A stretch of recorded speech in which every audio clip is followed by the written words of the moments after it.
공부하는 방법이라고 만약에 얘기를 하면요. 여기 오실 때, 여기 촬영하세요.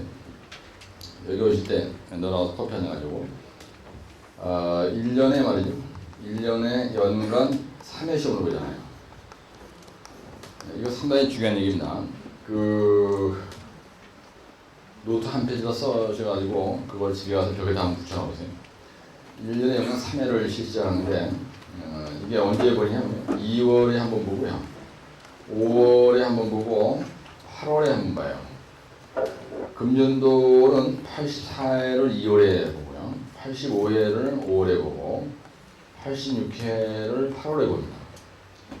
그럼 84회, 그러니까 그런 이제 요거 매년 2월에 시험 보는 거 할 때는 여러분들이 83년도에 등록하신 분들이 등록자가 이제 요걸 시험 보는 거죠.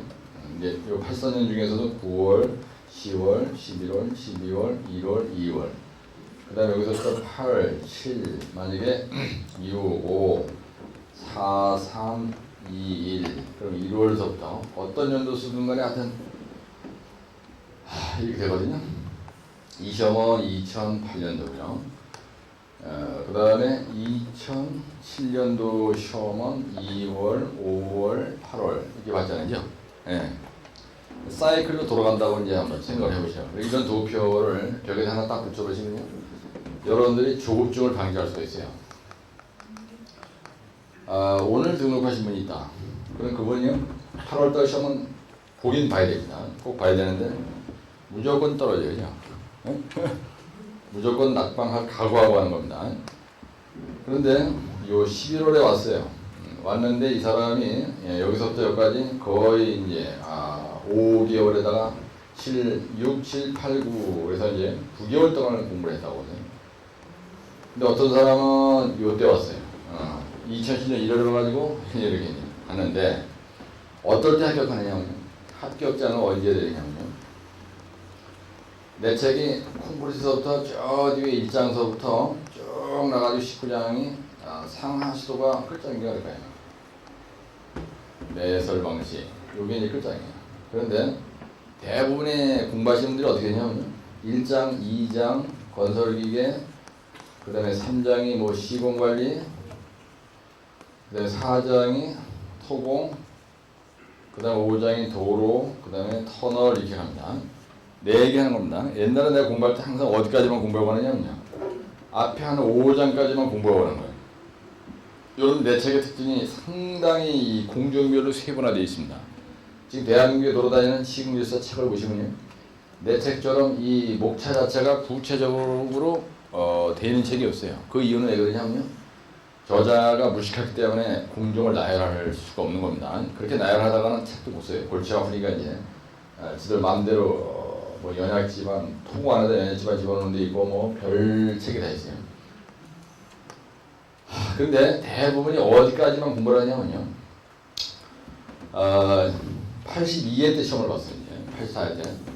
85회 시험을 5월에 보고요. 그 다음에 86회 시험을 언제 보냐면 8월에 봅니다. 근데 2월달 시험 딱 보고 나서 5월달 갈 때까지 3월, 4월, 5월 이렇게 돼 있어요. 그러면 2월달에 시험 보고 나서 자기가 떨어질 거 뻔히 알면서 공부를 언제까지 안 했냐, 발표 날 때까지 안 한다. 발표가 3월 31일 날 나요. 그럼 거의 2달 노는 겁니다. 이제. 그러고 나서 바로 안 와도 승질 나니까 한 3주, 4주 놀다 봐. 그럼 5월 27일 날 시험을 보면요, 대부분이 4월 마지막 주나 여기서 실 나와. 나와가지고 이제 또 예상 문제 어렵게 자꾸 막 이뛰고 저뛰고 막 돌아다니는 거예요. 이래서 계속 떨어지는 겁니다. 6일 남았어요. 5월 달에 시험을 봤어요. 2월 달에 시험을 봤어. 그럼 발표할 때까지 놀아. 3월 30일까지. 그럼 딱 2달 노는 거예요. 그 다음에 또 승리 나니까 한 달 놀아. 와서 또 한 달 정도 대충 공부하는 겁니다. 계속 여름만 피는 거예요. 요때 시험 보고 나서 떨어질까 뻔히 알면서, 그러니까 어떨 때 합격하느냐면요, 1장서부터 여기 끝까지 내가 찍어주는 문제가 항상 똑같지는 않지만 하여튼 1교시의 크리티컬한 문제는 37개 정도 된다고 보시면 되고요. 내지 52개예요. 용어는요, 이거 빼고 순수 용어만 얘기하면 이거 50개밖에 안 됩니다, 사실은. 그런데 공법에 대한 문제 이 정도 하고요. 용어를 최소한도 한 70개 정도를 본인이 안 보고 쓰는 연습에다가 안 보고 쓰기 연습을 노트를 정리가 끝낸 상태에서 안 보고 쓰기 연습을 최소한도 150시간 이상 안 채운 사람은 절대 합격 못해요.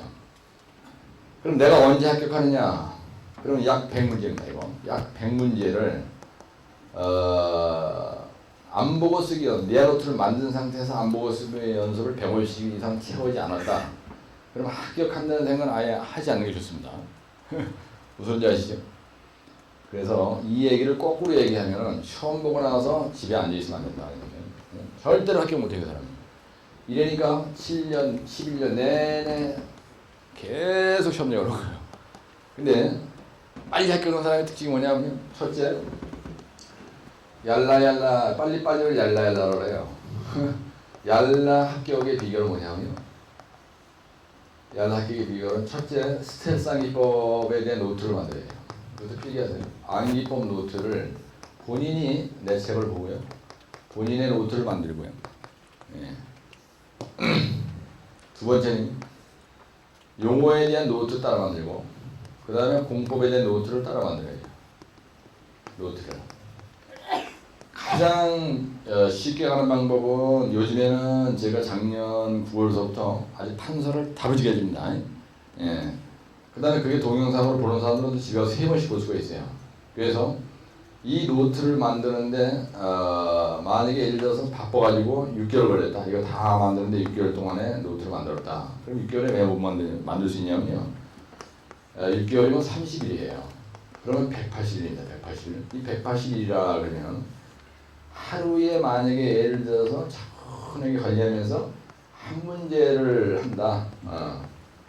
그러면 이 180 하루에 한 문제씩만 한다. 그러면 용어는 하루에 한 페이지예요. 그 다음에 공법은 하루에 3쪽입니다. 그럼 만약에 내가 용어를 만들겠다. 그럼 3페이지를 만든다. 그러면 3문제가 되는 거고요. 요거는 하나만 한대요. 하나만. 사실은 하루에 한 문제 만드는 것도 만만치 않거든요.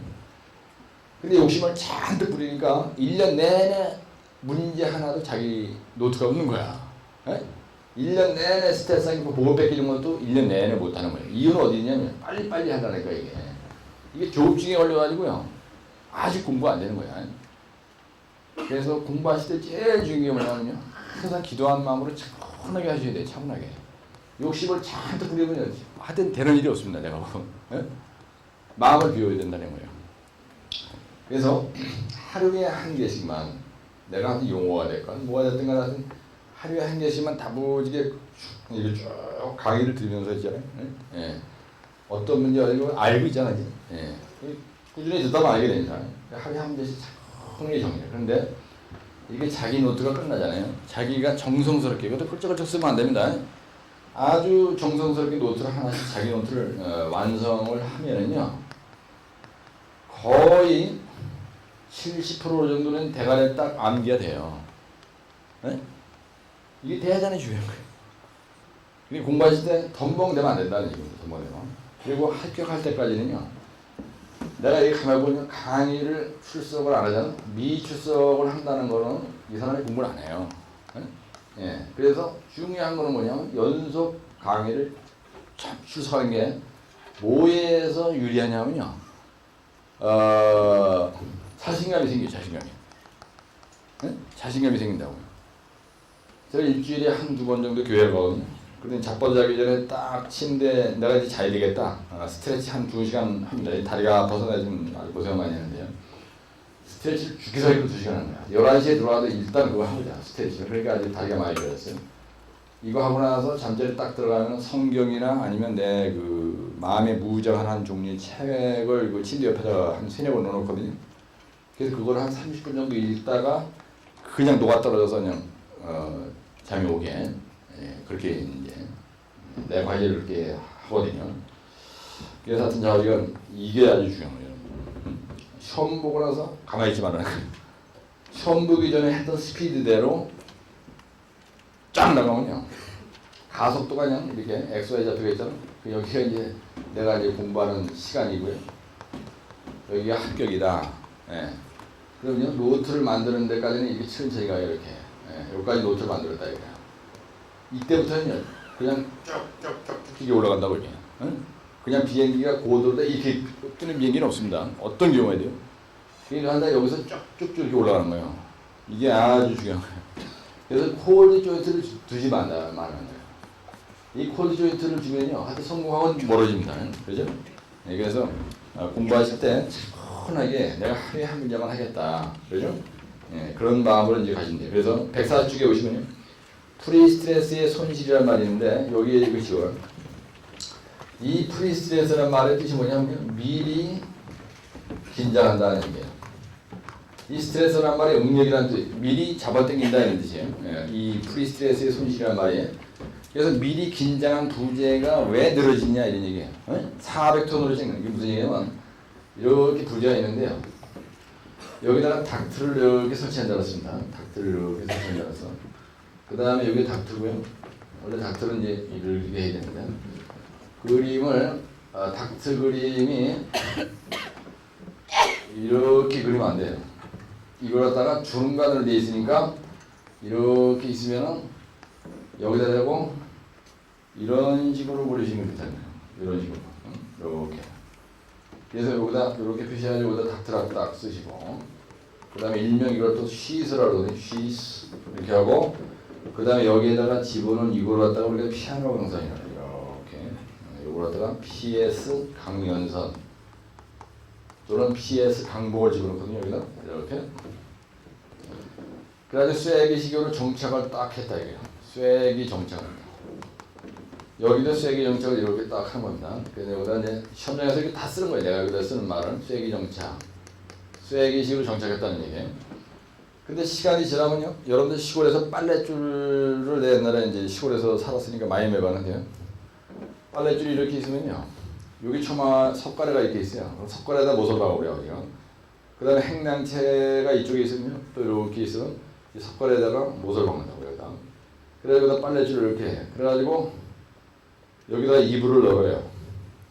그 다음에 이렇게 나무 이렇게 생긴 거 갖다가 받쳐가지고 밑으로 늘어지지 않게 하거든요. 근데 묘한 게요. 나하고 나는 이쪽에 있고 우리 아버님 이쪽에 있어. 그래가지고 땡겨. 그래가지고 팽팽하게 했는데 이게 이렇게 늘어져.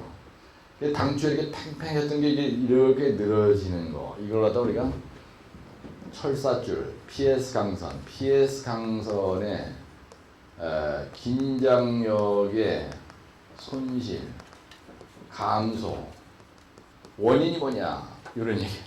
네?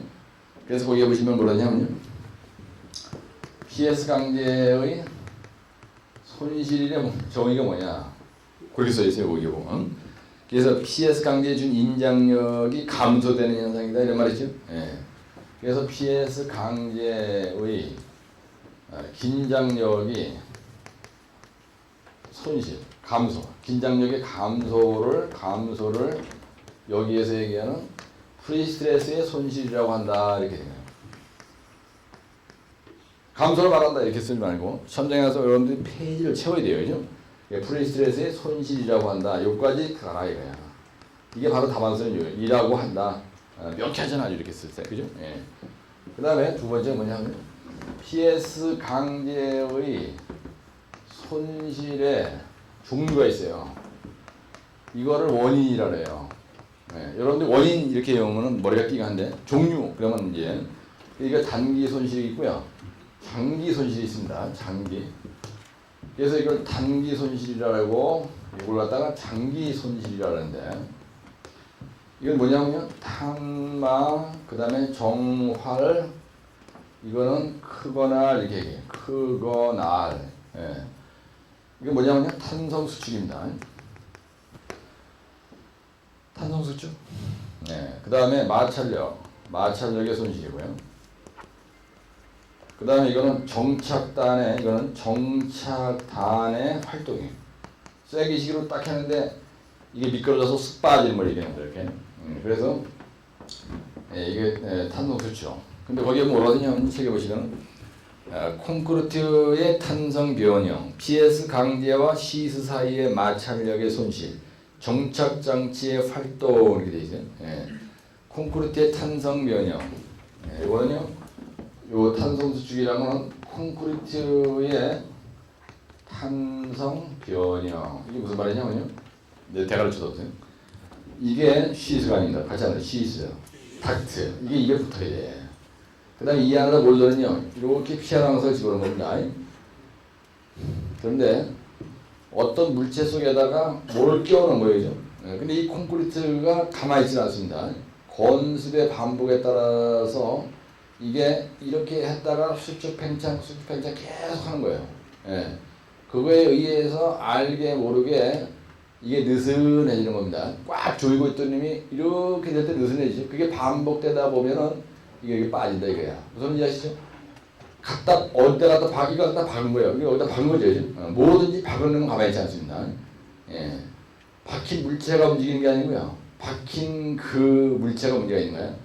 여러분들이 대가리에서 생각할 때 여기에다가 시멘트 몰타를 메꿨습니다. 예. 그러니까 요게 수축을 한다 이거예요. 공구리가 움직이는 거예요 계속. 그러니까 이미 느슨해졌다가 이게 반복이 되다 보니 이게 자기도 모르게 이게 늘어지는 거예요. 이게. 그 다음에 요 강제 자체도요. 철선 자체도 강제로 가만히 있지 않을 거예요. 예? 요게 그 얘기입니다. 그 다음에 요거 PS 강제가 시스관 안에 있어요. 요거 마찰력이 손실이 오는 거예요. 예? 예, 이렇게 마찰력. 예, 그 다음에 정착단이 쐐기가 쑥 빠지는 거예요. 쐐기가 이게 쐐기가 쑥 빠지는 거. 예, 이런 얘기입니다. 예, 빠진다. 근데 이거는 뭐냐면요. 크리프 얘기는 크리프라는 거는 건조 수축이라는 거는 그 다음에 리락세이션 이렇게 얘기하는데요. 요 크리프의 원래 정의가 뭐냐면요. 응력은 일정한데 변형이 계속됩니다. 예, 지구상에 존재하는 모든 물체는 응력은 일정해요. 그죠? 근데 변형이 계속 일어나는 거예요. 그래서 건조 수축은 뭐냐면 공구리가 건조하면 수축하죠. 예, 그리고 무슨 말이냐면 공구리가 물기가 없어요. 그러니까 대낮에 오후 2시에 아주 쨍쨍 바싹 말라버리면 수축하고 물을 먹으면 불어 터져. 그러니까 수축 팽창한다 그죠? 그래서 공구리 자체의 건조 수축은요 평생 일어나는 거예요. 응력은 일정한데 평생 변형이 계속 일어나는 거. 이거는요 건습의 반복에 따라서 온도 차에 따라서 건습의 반복에 따라서 수축한다 이런 얘기예요. 이거 뭐냐면요 릴렉스란 말은 풀린다는 뜻입니다. 그래서 이거는 PS 강제 자체가 응력이 이완되는 거예요. 빨랫줄 여기에 매달린 이 철사 있죠. 이것도요. 요게 온도의 변화에 따라서 가만히 있지 않고 요게 응력이 이완되는 거예요. 이게. 예. 이게 더울 때 더 이완되고요. 추우면은 이게 빳빳해졌다가 더 세게 나가면 딱 부러지는 거예요. 예. 그래서 요 PS 강제가 그러니까 PS 강제가 잡아당겼던 거가 시간이 지남에 따라서 평생 쓱 풀리다 이게. 지 자체의 성질이 못 이겨가지고 우리가 그걸 PS 강제의 응력 이완 현상이라고 해요. 요게 순수용어로 나옵니다. 요게 순수용어로 잘나고요. 요게 순수용어로 잘나는 문제예요. 그죠? 번쩍하게 납니다. 우리가 일반적으로 균열 그러면 건조 수축 균열이에요. 시험장에 가는데 만약에 RC 구조물의 균열에 대해서 기술하시오. 그러면요. 건조 수축에 대한 거가 답이에요. 건조 수축 이렇게 시험 열어요. 지난번에 크리프와 건조 수축에 영향을 미친 요인을 써라 이렇게 시험 열었어요. 예? 예, 그게 바로 뭐냐면 RC 구조물의 균열의 영향 원인이 바로 이겁니다. 그죠? 예, 그러니까 크리프와 건조 수축에 영향을 미친 요인 이 말은 콘크리트 구조물의 균열에 영향을 미친 요인 이거하고 다리 같다는 얘기야. 예, 이게 이 두 가지는요 공구리가 변형하는 성질을 나타내는 용어예요. 변형이 심해지면 파괴가 됩니다. 근데 콩구리는 변형이 일어나면 딱 부러지는 게 아니고요. 균열이 빠그러지면서 나중에 무너지는 거죠. 네, 그래서 이게 균열의 원인이에요, 바로. 요거는 PS 강제 자체에 대한 성질을 얘기하는 거고요. 요거는 콘크리트의 탄성 변형, 요건 마찬가지로 손실 쉬운 거죠. 네, 여기 꽉 끼었던 힘이 이렇게 되는 거야. 마찰력이 줄어든다는 거죠. 그래서 이걸 갖다가 약자로 각자 탄마종할 크거나 이렇게 외워야 이게 외워집니다. 이거는요. PS 강소를 긴장해 놓고 나서 즉시 일어나는 거를 그래서 이걸 갖다 즉시 손실이라. 예? 요걸 갖다. 그 다음에 요거 장기 손실. 요거는 평생 천천히 평생 일어나는 거야. 예, 그래서 시험장에 가는데 이 문제가 뭔지 모르지만 하여튼 프리스트레스 공부리와 관련된 문제다. 프리스트레스 공부리와 관련된 문제다. 그러면요 이런 얘기가 반드시 나와야 돼요. 그래서 그 밑에 보시면 뭐라 하냐면요. PS 부재의 콘크리트 응력 계산에서 나오는 유효 프리스트레스가 뭐냐? 그 다음에 유효율이 뭐냐? 이런 말이 있어요.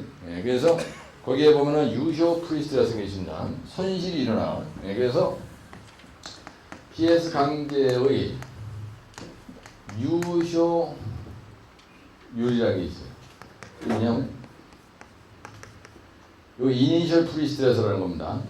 요거 이게 우리가 오래면 이니셜 이 초기에 이런 얘기거든요. 그래서 잡아당겼던 거가 몇 프로가 남느냐. 그래서 유효 프리스트레스 힘이라는 거는 초기 프리스트레스에다가 유효율 R 값을 곱해준 거예요. 그래서 이펙티브 프리스트레스는 초기 프리스트레스에다 곱하기 유효율. 그래서 이게 초기 프리스트레스고요. 400톤으로 초기 당겼다. 근데 여기다 유효율이라는 거야. 유효율. 그래서 여기서 중요한 건 뭐냐면 유효율이 여기에서 유효율 R은 R 값은요. 프리스트레스에서 몇 프로라고 돼 있어요? 포스트 텐션 부지에서 몇 프로라고 돼 있어요? 이게 80%라고 돼 있죠? 이게 85%라고 돼 있죠? 이게 무슨 말이냐면요. 만약에 예를 들어서 초기 프리스트레스가 예를 들어서 이게 400톤을 땡겼다 이거예요. 근데 만약에 땡긴 게 포스트 텐션 부지다. 그럼 이거에 대해서 85%가 그대로 남아있는다는 얘기예요. 4, 5, 20. 340이죠. 340톤이라고 하는 힘이 유효하게 작용한다는 얘기입니다. 이게 유효 프리스트레스 2는 초기에 400톤을 땡겼는데 하여튼 85% 남는다는 얘기고 왜 이게 이거보다 5%가 더 많이 남느냐면요. 5톤이 더 남느냐면 이거는 뭐가 있어요? 정착장치가 있잖아요. 정착장치가 있기 때문에 정착장치가 있다 이거야. 그러니까 붙들어 매고 있으니까 더 안 되는데 프리텐션 방식은요. 탁 놓고 정착장치가 없어요. 그게 유효 날아가는 게 이게 사실은 손실률이 몇 프로예요? 거꾸로 얘기하면 20%죠. 이건 손실률이 몇 프로라는 거예요? 손실량이 15%다 이런 뜻이에요. 그러니까 무조건 85%는 남다는 얘기입니다. 이걸 염두에 두시고 세게 당겨야 돼요. 이걸요. 그래서 설계하는 아예 15% 날아갈 거 각오하고 340톤으로 할 거를 4톤으로 땡기도록 설계를 합니다. 구조일사고 똘마디를 그런 걸 하는 거예요. 근데 우리가 그건 신경 쓸 일이 없고 매니저는 그런 거 하는 게 아니에요. 구조일사를 쫄디게 하는 겁니다. 대학교 교수가 하라고 다 어디 있어요. 그래서 이게 아주 중요한 거예요. 유효율인 건 이니셜 따라 이니셜. 원래 여러분들 이런 공식을 외울 때는요. 이게 뭐의 약자냐라 이 초기에 이런 뜻이고요. 요거는요. effective라는 게 유효, effective 그렇게 되는 거니 effective. 그다음에 요 R은 뭐의 약자냐면 ratio의 약자, ratio. 율 이런 말이죠. 그러니까 율. 그래서 요 정도만 아시면 되고.